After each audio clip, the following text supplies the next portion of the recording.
Coucou, on se retrouve pour le Vlogmas numéro... Maman, mais tu vas nous commencer là? Coucou, on se retrouve pour le Vlogmas numéro 18 et je reviens pour ouvrir mon calendrier de l'Avent, vous dire où j'en suis dans mes lectures, même si j'ai pas tant lu aujourd'hui, vous faire un petit point général de cette journée puisqu'elle commence à 17 h pour vous, hein, voilà, là il est 17 h.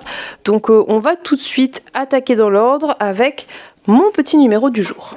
Donc la lecture du jour c'était 6 couronnes écarlates d'Elisabeth Lim, qui avait été une excellente lecture. J'avais été assez déstabilisée parce que je pensais que ça allait être de l'ado et en fait c'était du jeunesse, mais c'était très très chouette avec une très belle relation respectueuse.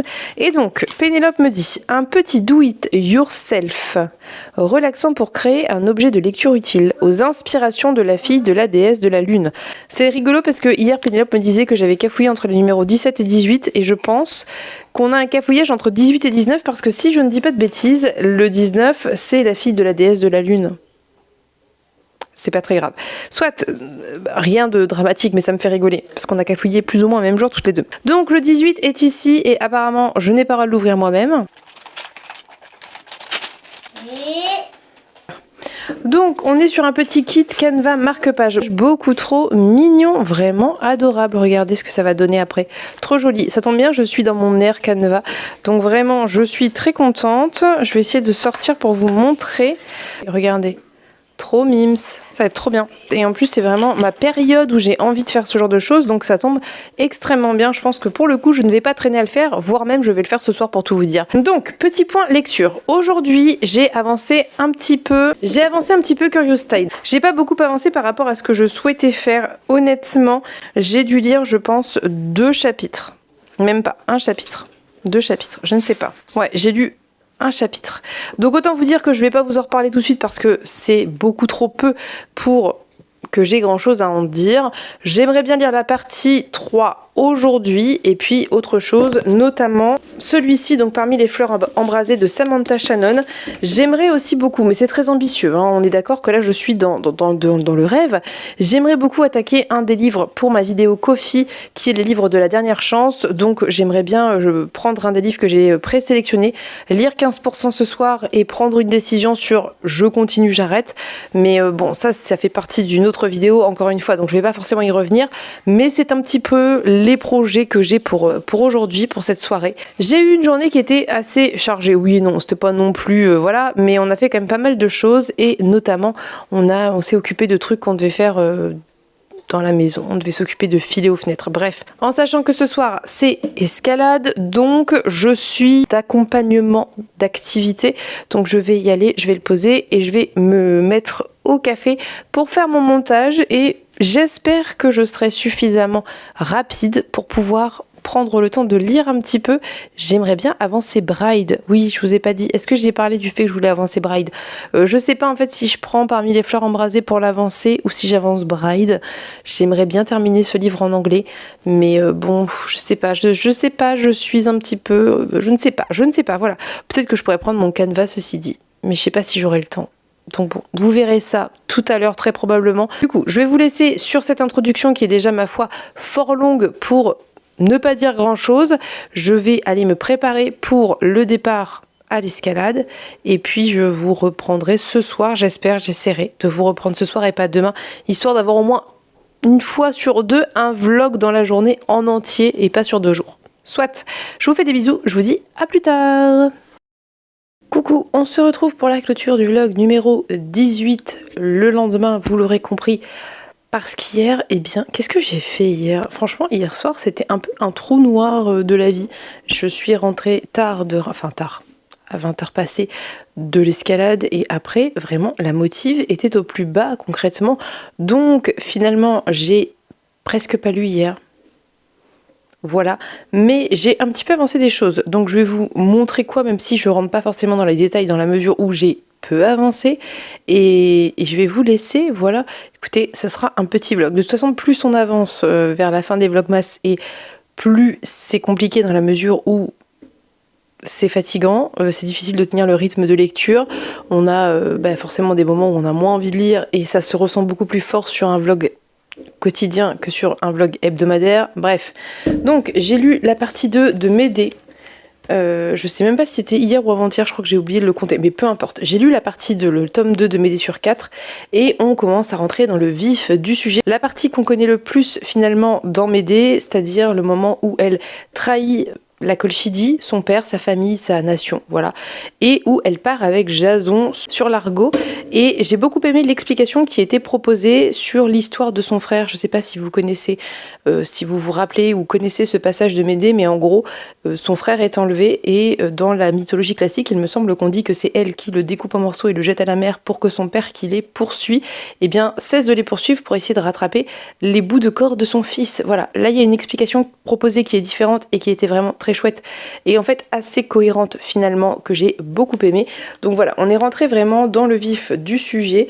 Donc elle a passé son pacte avec Jason, à savoir elle l'aide à avoir la toison d'or si il l'épouse et qu'il l'emmène loin de la Colchidie, et voilà, et c'est ce qui s'est passé. Donc quand s'arrête cette partie, attendez, c'est vraiment... Voilà, le bateau est parti, voilà. Et donc on voit Médée ici qui est vieille, puisque dans cette version, c'est la Médée vieille qui nous raconte l'histoire. Donc très très chouette, vraiment très très intéressant, un point de vue original, différent, cohérent aussi. Et c'est quelque chose que j'aime, vous le savez, puisqu'on en a reparlé il n'y a pas longtemps. J'ai avancé Bride, par contre, pas énormément non plus, mais un petit peu. Et en fait, j'allais dire, on commence à rentrer aussi dans le vif du sujet, oui et non. Parce que on est toujours dans un peu le même move, c'est-à-dire que notre personnage de Misery continue de chercher sa meilleure amie, continue à essayer de s'habituer entre guillemets à sa vie chez les loups-garous, même si elle n'est pas si déstabilisée que ça dans la mesure où elle a déjà été déracinée, donc elle connaît un petit peu ce rôle d'otage finalement, et ça lâche. Voilà, ça lui passe un peu au-dessus honnêtement. Je l'aime bien, j'aime bien Misery, je trouve qu'elle est assez drôle, elle fait des petites vannes plutôt sympas. C'est voilà, c'est pas pour le moment sans casser trois pattes à un canard, c'est plutôt sympa, mais j'ai pas suffisamment avancé pour pouvoir vraiment vous en reparler beaucoup plus en profondeur. J'ai avancé. Attendez, qu'est-ce que j'ai avancé? Si, je sais ce que j'ai avancé, je vais vous le chercher. J'ai avancé la mémoire des eaux. Je pense que le dernier point lecture que je vous ai fait, j'étais là, donc il me restait tout ça à lire, cette partie-ci. J'étais chapitre 25, à l'heure actuelle, je suis chapitre 32, il me semble. Je pense qu'hier, j'ai dû écouter l'équivalent de... Attendez, je regarde... Ouais, je pense qu'hier j'ai dû écouter l'équivalent d'une 60aine de pages, à peu près ça. Et c'est très très chouette, vraiment. Je suis presque à la fin. C'est vraiment une très bonne lecture, j'aime vraiment beaucoup, je trouve qu'il y a pas mal de révélations. Donc je vous refais rapidement le résumé. On suit Azaela au tout début qui va chercher les corps de ses pères qui sont morts tous les deux, ses pères adoptifs. Donc elle va les chercher et comme elle veut absolument savoir ce qui s'est passé pour les venger, elle les ramène à une sorte de magicien des eaux qui peut lire les os des défunts et remonter leurs souvenirs, etc. Donc elle passe un pacte avec ce mage qui dit ok, on fait ça, mais on remonte plus loin que juste leur mort parce que moi je veux savoir des choses sur eux parce que ce sont deux elfes très importants de leur société. Donc elle dit ok et elle découvre l'histoire de ses pères, c'est-à-dire à partir du moment où c'est parti en cacahuète, ils sont déjà adultes, elle n'est pas encore dans l'histoire, elle est déjà née, mais elle n'existe pas encore dans l'histoire à ce moment-là. Et donc, on remonte, je pense, au moins 15 ans auparavant, et on redescend avec des interruptions dans le récit parfois, où on revient au présent d'Azaela, etc. Il s'est passé beaucoup de choses entre-temps, évidemment. On a eu beaucoup de révélations, beaucoup de découvertes, surtout Azaela qui découvre beaucoup de choses sur ses pères. C'est ce que je vous disais la dernière fois, c'était hyper intéressant parce que c'est cette histoire de on pense connaître ses parents jusqu'au moment où on découvre que ils ont eu une vie avant et ils ont aussi leurs secrets et c'est pas forcément toujours des secrets au final, hein. C'est juste des choses dont on ne parle pas parce que on peut pas, voilà, c'est pas toujours évident de raconter toute sa vie de bout en bout par le menu comme on dit à ses enfants. Donc elle découvre aussi la naissance de leur relation, enfin voilà, plein de choses. C'est assez prenant, il y a pas mal de révélations, on comprend des liens et des rapports entre certains personnages qui étaient jusque-là très mystérieux. C'est vraiment une excellente lecture, c'est très prenant, le world building est très développé, je trouve que c'est assez bien rythmé, il y a pas trop de moments mous, en tout cas moi je l'ai pas ressenti. Aurélie me disait qu'il y avait un moment où elle trouvait ça un peu longué, mais c'était pas non plus ultra dérangeant dans ce qu'elle me disait. Moi je l'ai pas trop ressenti, mais je pense que c'est le format audio aussi qui aide à ça, dans la mesure où je ne fais pas que ça, je suis en même temps en train de faire une autre activité, donc je ressens pas forcément ces longueurs, ce qui et tant mieux honnêtement. Mais je sais pas très bien quoi vous dire de plus sans vous spoiler parce que vraiment c'est un livre qui est tout de même assez basé sur les révélations de secrets. Et donc si je vous en dis trop, ça gâche la surprise. Si vous cherchez une très bonne dark fantasy avec une relation entre hommes qui est convaincante et qui fonctionne, moi je trouve qu'elle fonctionne très bien. Je trouve que tous les deux ont vraiment une relation qui est crédible depuis la genèse de leur rencontre quand ils étaient enfants. Si vous cherchez un livre avec quand même des thématiques abordées assez dures et notamment les questions autour de la famille, des relations, mais aussi de choses peut-être un peu plus liées à la fantasy comme les secrets, les trahisons, etc. Ça fonctionne aussi très bien. Vraiment, c'est une très bonne lecture. Je trouve que ça embarque bien. Je trouve que c'est très naturel dans la manière dont ça raconte l'histoire, les relations, etc. Ça fonctionne vraiment très bien. Le seul petit défaut que j'aurais pu trouver à un moment donné, mais ça s'est un peu tassé, c'est que je pense que l'autrice a voulu faire des personnages des personnages masculins qui sont un peu des mecs virils, si vous voulez, et je pense qu'elle a vraiment voulu leur donner un côté d'émotion en fait. C'est pas, ils ont un cœur, ils ressentent des choses et ils souffrent, etc. Et je trouve qu'à certains moments, mais je pense que c'est l'audio qui joue sur ça aussi, c'est presque un peu gênant, voilà, parce que ça chouine beaucoup. Alors, je suis totalement d'accord avec le fait qu'il faut créer des personnages masculins dits virils qui, d'une part, soient homosexuels. Et ça, c'est très très chouette. Enfin, d'ailleurs, je pense que l'un des deux n'est pas homosexuel, l'un des deux est bi, mais soit. Parce que, en fait, ça déconstruit les stéréotypes autour de l'homosexualité, notamment des hommes. Et ça, c'est vraiment très chouette. Et c'est très bien. Mais je pense que, en fait, ça fait un peu factice. Et c'est ça qui me dérange, c'est que on sent un petit peu qu'elle a voulu justement faire ça. Et du coup, ça sort du récit parce qu'on a l'impression de voir les ficelles qu'elle veut tirer pour nous dire oui mais eux aussi ressentent des émotions même s'ils sont badass, même s'ils sont super puissants, même si c'est des souverains et blablabla. Et du coup je trouvais que ça sortait un peu du récit, c'était un peu trop, c'était pas assez subtil. Alors c'est un défaut sans en être un, ça veut dire que c'était pas non plus ultra dérangeant, ça m'est arrivé 2 fois où je me suis dit ouais là c'est un peu trop quand même. Et en même temps, je peux pas reprocher à l'autrice d'essayer de créer des personnages masculins qui ont un cœur, voilà. Donc c'est pas non plus ultra dérangeant, mais c'est vrai qu'il y a un moment en particulier où j'étais un peu bon voilà. En plus, je pense que comme je vous disais, c'est aussi lié à l'audio parce que la lectrice fait une voix extrêmement géniarde à certains moments et que du coup ça amplifie cette impression de je chouine et j'en fais des caisses. C'est peut-être pas aussi évident ou ça ressort peut-être pas autant quand on lit le bouquin, je sais pas, mais bon voilà, encore une fois comme je vous dis, je vais pas reprocher à l'autrice d'essayer de faire des personnages masculins qui sortent des stéréotypes classiques de genre, etc. Donc bon voilà, mais ça reste une très très très très bonne lecture que j'aime vraiment beaucoup.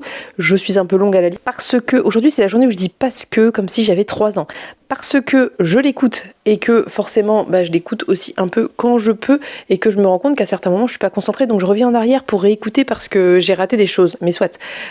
Très bonne lecture au demeurant. Je pense que c'est à peu près tout ce que j'ai lu hier. C'est pas énorme. C'était une journée où j'étais fatiguée le soir et c'est souvent le soir que je lis, donc bon voilà. Donc je vais vous laisser avec ça. Je pense que c'est déjà pas trop mal. Je voulais juste vous montrer ce que j'ai fait hier quand j'étais en train d'écouter. J'ai avancé mon petit marque-page que vous aurez vu tout à l'heure. Regardez comment c'est trop mimes. J'aime trop, c'est trop joli. Donc je pense qu'il va pas faire long feu. Ça me fait très plaisir, vraiment. Et je trouve que c'est pas trop dégueu ce que j'ai fait derrière. Parce que d'habitude, c'est un peu un gros bazar. Je pense que je m'améliore. Ça faisait longtemps que j'en ai... Enfin, non, ça faisait pas longtemps parce que du coup, j'en ai commencé un autre. Mais avant celui-ci que j'ai fait la semaine passée, voire cette semaine, ça faisait longtemps que j'en avais pas fait. Donc je suis trop contente. J'ai très envie de faire du canevas. C'est très satisfaisant.